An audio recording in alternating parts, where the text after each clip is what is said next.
Welcome to My on Mondays, an explorative approach to the possessive my through narratives, art, and sound. Each Monday brings a new creation and unique perspective. My on Mondays is brought to you by Ming Studios, a contemporary art space and international artist residency program dedicated to the exhibition, experience, and exploration of arts and culture.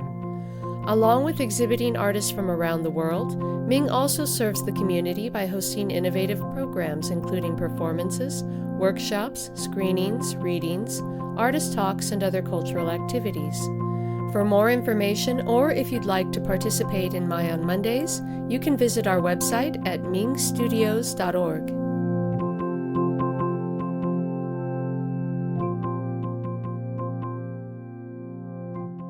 Hello and welcome to My on Mondays.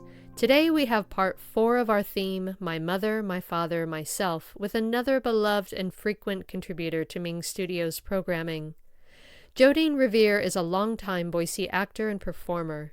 She's worked with Boise Contemporary Theater, Migration Theory, Rep and Homegrown Theater. She does commercials, voiceovers, radio spots, and a variety of independent films. Her first reading at Ming in 2019 became the springboard for her solo show, The Persistent Guest, which has gone on to have its world premiere at BCT in 2022, followed by a stripped-down touring version which was performed at The Spot in Ketchum and United Solo Fest in New York City in 2023. She'll be taking the show back out into the world throughout 2024, performing at Fringe Festivals and small black box theaters around the country. She's been a contributor of original work for Campfire Stories, the Bloom series, and a featured storyteller twice for Story Night. She most recently did 2 nights of holiday readings at the Mode in December. This is her third offering for My on Mondays, titled 150,000 Shades of White. 150,000 Shades of White. When I was 6, my family purchased a vintage cabin in an area called Kearney Lakes. This was a total misnomer, as there were no Kearneys that I was aware of, and the lakes were more largish, smallish, brackish ponds. Spongy, pine-needled fire roads spoked outward from them, connecting to dozens of pristine 1950s parent trap cabins. At the entrance to the property was a metal cattle guard gate with a Jacob Marley chain and padlock situation that guarded the cabins and the ponds from outsiders and perhaps rogue Kearneys. All cabin owners had their own tiny silver key that afforded them access to this restful vacation destination. In theory, there was a caretaker who lived in the cabin where the gated entrance was, but he was rarely seen and became sort of a spooky Boo Radley idea of a caretaker. Our tobacco brown cabin had white shutters with hand-painted sunflowers and set up on a small rise above the larger of the 2 largish, smallish ponds. There was a spacious wooden deck and steep rickety stairs that went down to a small private dock. A tiny yellow sailboat with a sunflower that matched our shutters on the sail was tied there. It was maybe 7 feet long, and my father taught me to sail in it. This is the only recollection I have of him teaching me to do something, as most of my learning happened when he was not around, which was almost always. When I was proficient enough to sail by myself, I proudly navigated my vessel on the wee pond when those strong mountain breezes would sigh through the pines.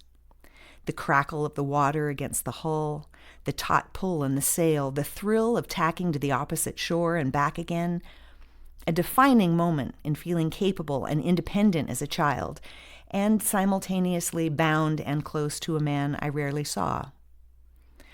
We went to the cabin a great deal between April and October, hosting friends and family. Barbecues on the deck, pine cone fights on the winding trails, swimming in the largish, smallish, silty ponds, delighting in the millions of tadpoles in the spring and terrified of the equal number of frogs that replaced them in the summer. In the winter, the roads were not plowed, water turned off, so no one went up after October. But we had snowmobiles. I'm not entirely certain how many times we actually went to the cabin in the winter or how long we stayed, but in my mind, it's one highly concentrated, ideal moment in time. We packed the burnt orange faux wood paneled Jeep Cherokee full of gallons of water and canned food, 2 big dogs and their stinky, humid breath, 2 kids, 2 parents, and drove up to the Pines Tavern outside of Boise, hauling a trailer with 2 snowmobiles, 1 adult-sized Arctic cat and 1 child-sized kitty cat, an actual gasoline-powered vehicle that blew doors at almost 12 miles an hour full throttle, and it was mine. We would move provisions from the car to the utility sled my dad pulled behind his snowmobile. A Tetris situation of supplies, bungee cords, and tarps securing all we would need for the next few days of isolation.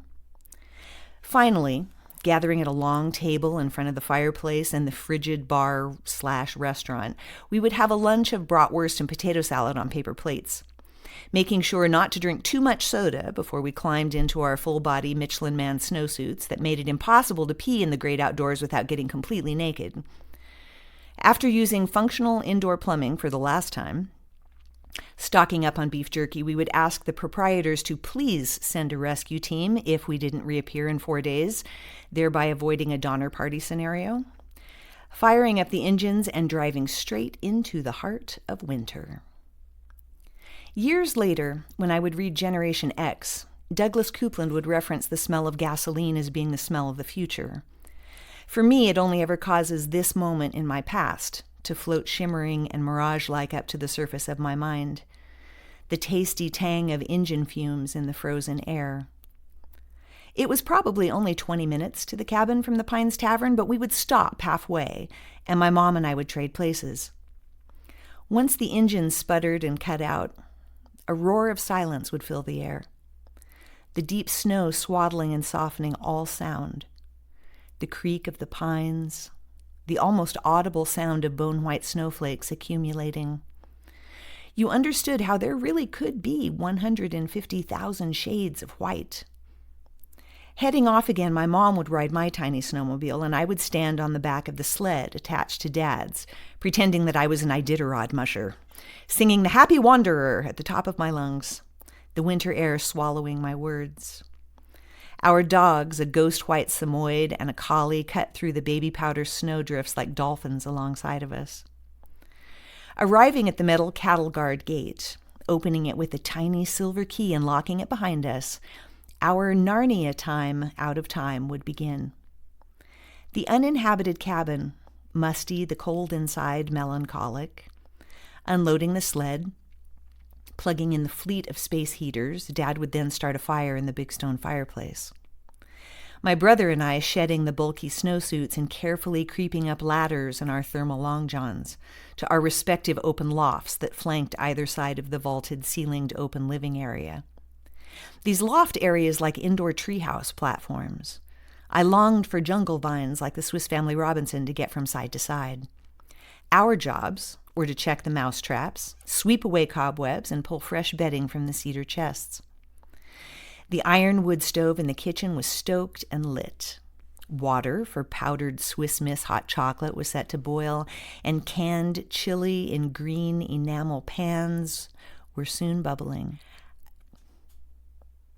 A salt and pepper checkered child's record player rested on a low table. A dozen Disney storybook albums. One 500-piece jigsaw puzzle of an A-frame cabin buried in snow. At least 250 of those puzzle pieces were some shade of white, and half a dozen board games were our only entertainment.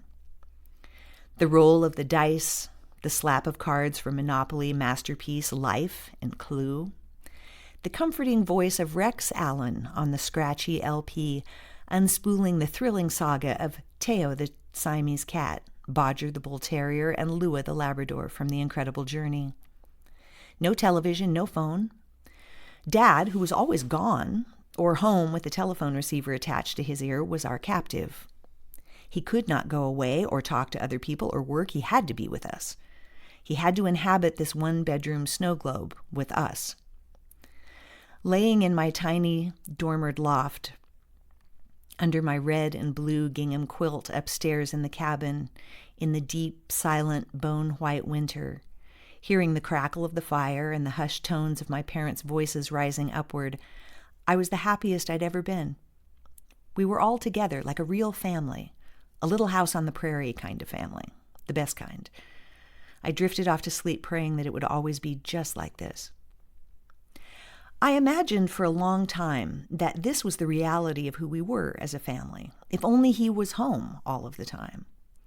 When he began to travel less and was home for far longer stretches of time, I saw how wrong I was.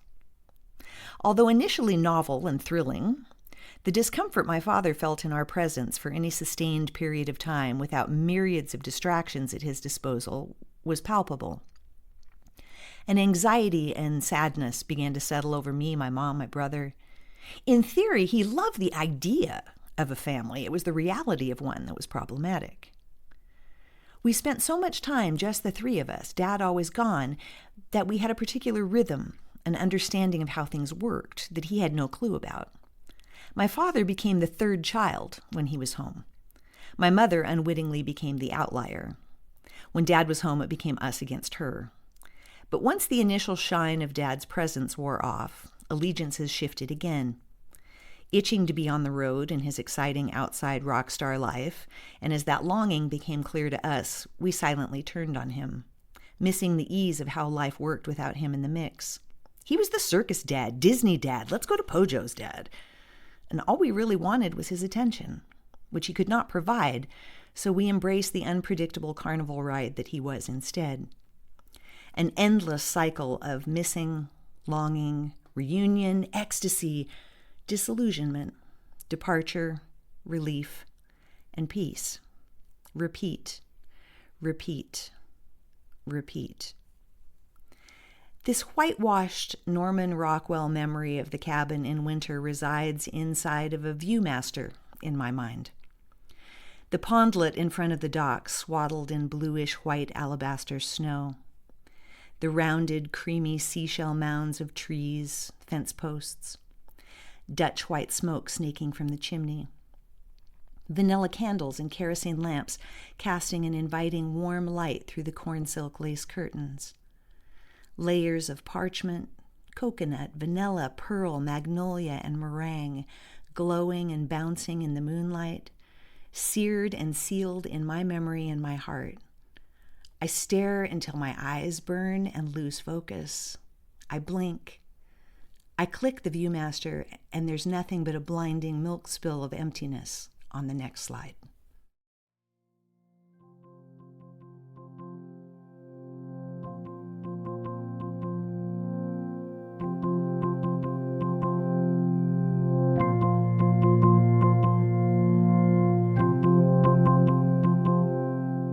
Thank you for joining us today. We'll be back next Monday.